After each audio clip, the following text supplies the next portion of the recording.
Beto Ortiz se pronuncia firmemente y anuncia que estaría sufriendo persecución por parte del gobierno de Pedro Castillo, todo esto luego de recibir una sentencia por difamación. Ayer tuve mi primera sentencia por difamación de un miembro o ex miembro de este gobierno, que solamente las dictaduras, especialmente las dictaduras de izquierda, ¿no?, quienes ostentan el poder, lo utilizan para la persecución judicial y para amordazar, por supuesto, a los periodistas que les son incómodos. Así es, siguiendo los pasos de Chávez y Maduro en Venezuela, el gobierno peruano en manos de Pedro Castillo ya empezó a perseguir a la prensa, y obviamente tenían que empezar por uno de los abanderados en contra de ese gobierno, el cual es Beto Ortiz. Esto es realmente alarmante porque denota que el gobierno está dando pasos cada vez más firmes camino a consolidarse como una dictadura. Escuchemos todos los detalles de esta polémica sentencia contados por el mismo Beto Ortiz. Ha sido un día de renegar mucho porque ayer recibí mi primer vuelto del gobierno. Como todos ustedes saben, aquí en este programa hemos entrado a la batalla desde mucho tiempo antes que los demás. Ha habido medios, ha habido periodistas que han ido abriendo los ojos paulatinamente y se han dado cuenta que esto es una batalla y hay que pelearla. Uno puede decidir rendirse o seguir adelante. ¿A qué me refiero? Me refiero a que ayer tuve mi primera sentencia por difamación de un miembro o ex miembro de este gobierno.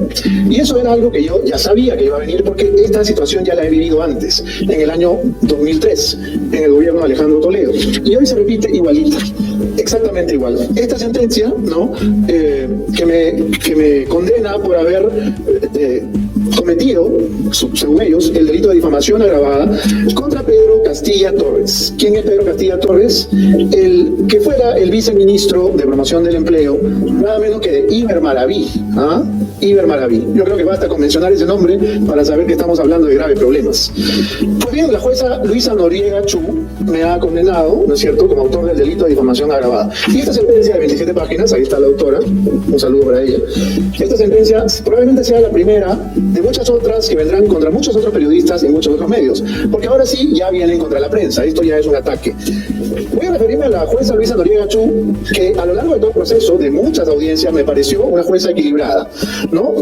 Lamento tener que decir que me equivoqué, no lo es, porque ella ha escuchado a ambas partes, pero parece haber oído solamente a una. Ella considera que hubo delito de difamación contra Pedro Castilla porque yo hice comentarios basados en un expediente judicial, el expediente judicial 154-2007, en el que se acusa a Pedro Castilla Torres de ser autor del homicidio calificado de Betsabe Flores Sánchez. Ese caso existió, ese caso se juzgó. La señora Betsabe Flores Sánchez, o señorita, ya no está más entre nosotros. Entonces, yo no le he imputado al ex viceministro de Iber Maraví una conducta delictiva porque se me haya ocurrido, porque haya brotado mi imaginación. Lo he llamado presunto autor del crimen, acusado de homicidio calificado, porque eso es lo que dice el expediente. Yo no le estaba atribuyendo un asesinato.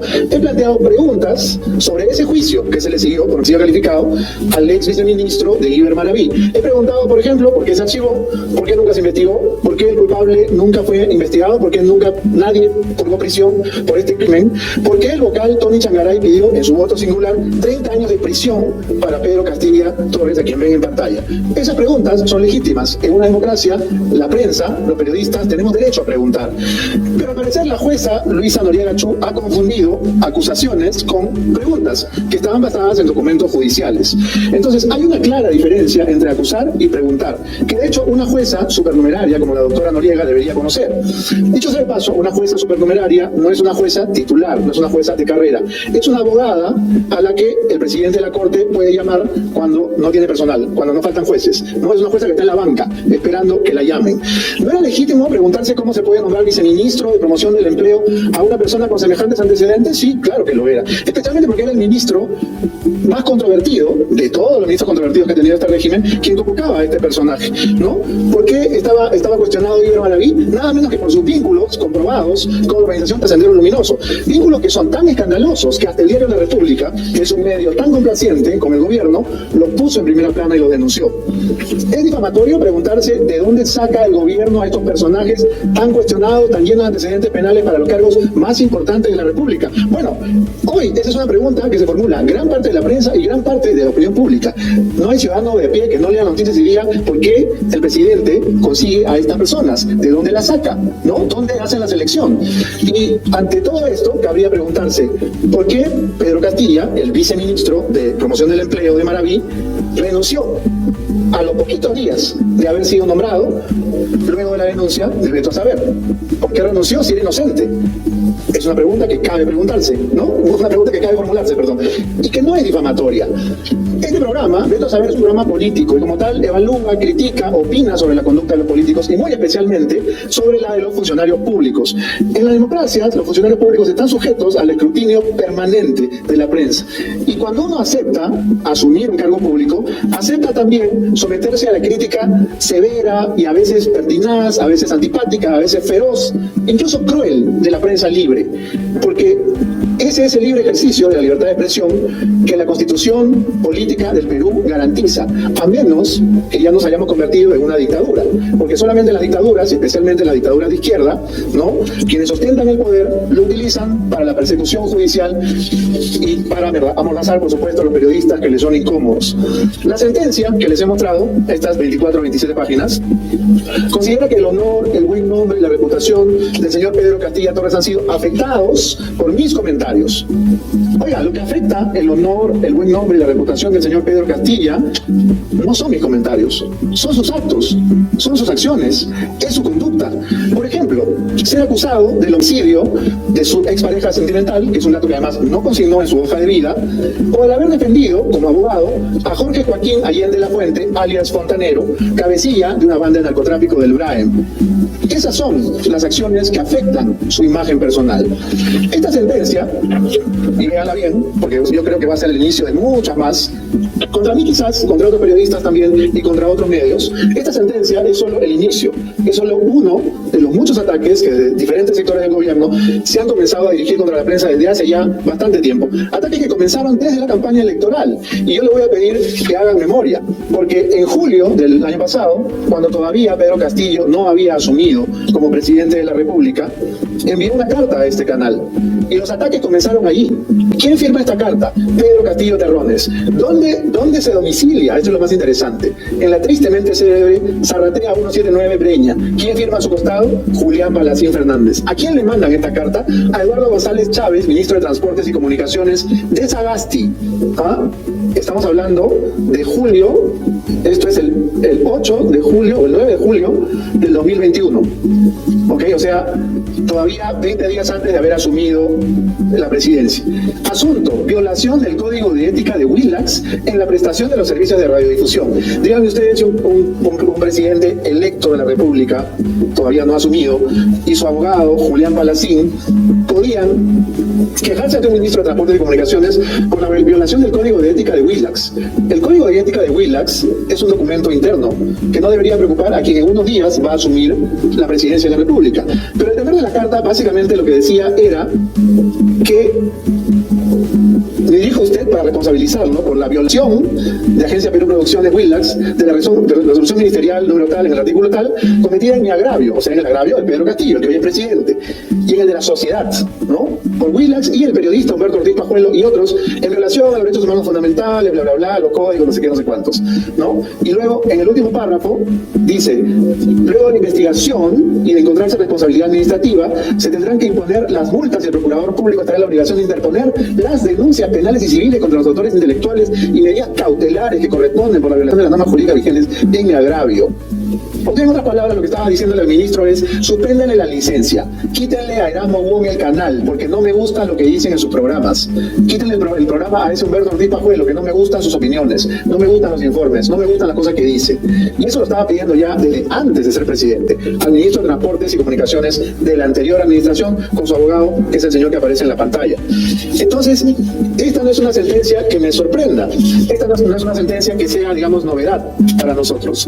De hecho, yo creo que a estas alturas me están condenando por difamación por haber alertado al país con anticipación, ¿no?, de la clase de gente que nos iba a gobernar, ¿no? Lo que yo le dije fue: cuidado, que están nombrando como viceministro a un acusado de homicidio y al abogado de un narcotraficante. Cuidado con eso. Esa fue la advertencia que hicimos de aquí, advertencia que, como muchas otras que hemos hecho, no fue escuchada. Pero esta sentencia no tiene ningún sentido judicial, pero sí tiene mucho sentido político. Esta es una sentencia política, es una sentencia digitada, es una llamada telefónica a medianoche a una jueza supernumeraria. Castiguen a Beto Ortiz, amordacen a Beto Ortiz, silencien a Beto Ortiz. ¿Hay alguna manera de callarlo? Sí, claro, ¿no? Por supuesto, sentenciándolo gravemente, asustándolo, amedrentándolo y usándolo además como ejemplo, ¿no? Como ejemplo para los demás periodistas. Miren lo que le puede pasar si ustedes hacen lo mismo que hace él.